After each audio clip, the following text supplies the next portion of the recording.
Hello दोस्तों, welcome to best English classes. मैं हूं प्रतीक तंवर और आज हम लोग पढ़ रहे हैं एमिली डिकिंसन की लिखी poem because I could not stop for death. Friends, इस पोयम को पब्लिश किया गया था पॉस्थुमसली यानी पोइटस की डेथ के बाद में उनके फ्रेंड्स ने।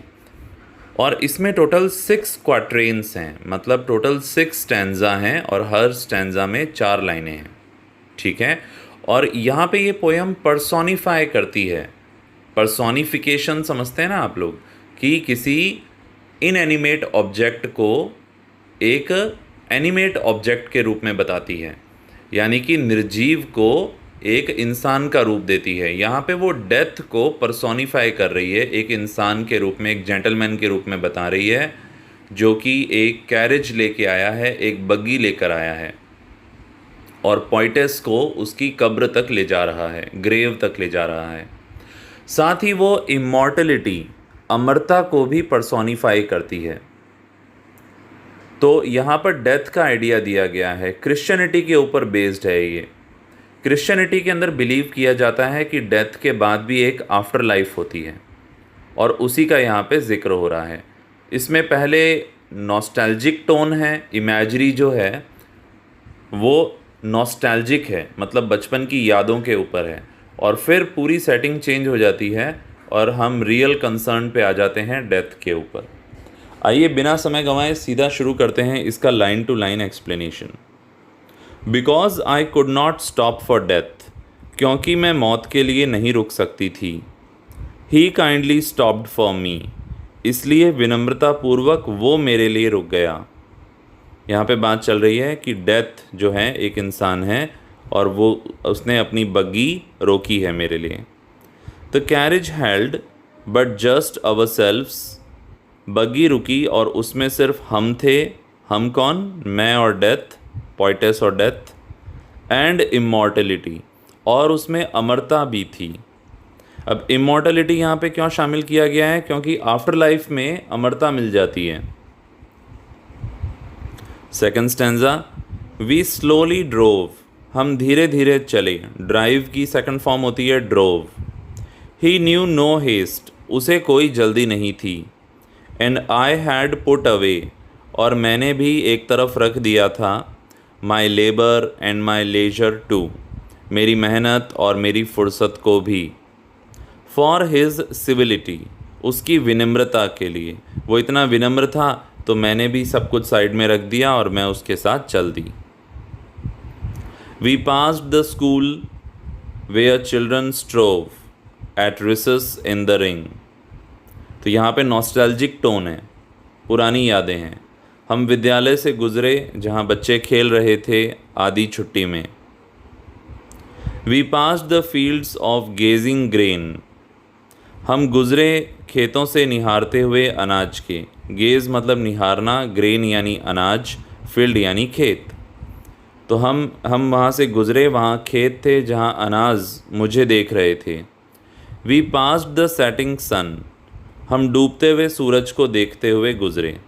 तो यहाँ पे देखिए रिंग जो वर्ड आया है उसकी राइमिंग हो रही है नीचे गेजिंग के साथ। रिंग की राइमिंग हो रही है गेजिंग के साथ और उसके बाद में नीचे सेटिंग के साथ। तो यहाँ पे एक राइम स्कीम आपको देखने को मिल रही है। अब आगे बढ़ते हैं हम लोग नेक्स्ट। और रैदर ही पास्ड अस, कि यहाँ पे सूरज की बात चल रही थी ना लास्ट में, कि हम डूबते हुए सूरज के आगे से गुजरे। तो या तो हम गुजरे या यूँ कहूँ कि वो हमारे पास से गुजरा, सूरज हमारे पास से गुजरा। The dews drew quivering and chill, जो ओस की बूंदें थी, ओस थी, उन्होंने स्पंदन दिया और ठिठुरन दी। क्वीवर यानी स्पंदन और चिल यानी ठिठुरन। फॉर ओनली गॉसेमर माई गाउन, क्योंकि मैंने पतला सा गाउन पहना था। माई टिपेट ओनली टुले, मेरा दुपट्टा पतला रेशमी जालीदार था। फिफ्थ स्टैंजा को देखते हैं।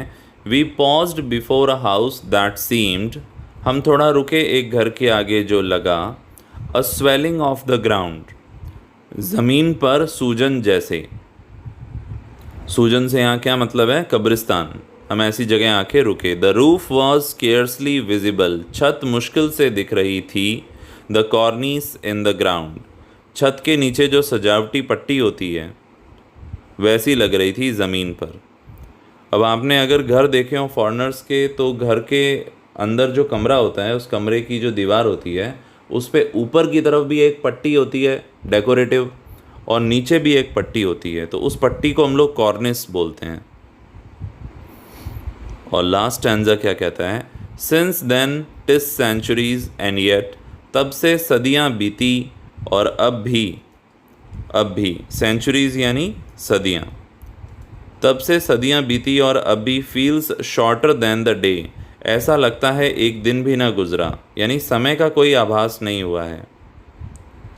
आई फर्स्ट सरमाइज्ड द हॉर्सेज हेड्स, यहाँ पे क्या बात चल रही है कि मैंने पहली बार घोड़ों के सर को देख अंदाज़ा लगाया था। सरमाइज मतलब अंदाज़ा लगाना। वर टूवर्ड इटर्निटी, कि घोड़ों के जो सर थे वो अनंतता की ओर थे, यानी कि डेथ होने के बाद में आफ्टर लाइफ। अब इसके दो इंटरप्रिटेशन हो सकते हैं कि या तो मैं इटर्निटी की तरफ जा रही हूँ, या फिर मैं बस जाती जाऊंगी पर वहाँ पहुँचूंगी नहीं कभी भी। तो इस पोएम के अंदर क्रिश्चियनिटी के बारे में बात हो रही है, क्रिश्चियन बिलीफ के बारे में बात हो रही है। डेथ और इमॉर्टलिटी दोनों ही एक ही कैरेज में है, पर्सोनिफिकेशन किया गया है। और इसके अंदर जो टोन है वो बिल्कुल भी नेगेटिव नहीं है या उदास नहीं है। इससे ये पता चलता है कि कोई फियर भी नहीं है, कोई डर नहीं है, यानी कि उनकी टोन में एक्सेप्टेंस है डेथ को लेकर। तो आई होप आपको ये पोएम समझ में आ गई होगी। जल्दी फिर मिलेंगे एक और टॉपिक के साथ। Thank you so much. यदि चैनल पे नए हो, सब्सक्राइब करो, लाइक करो, शेयर करो। Bye bye.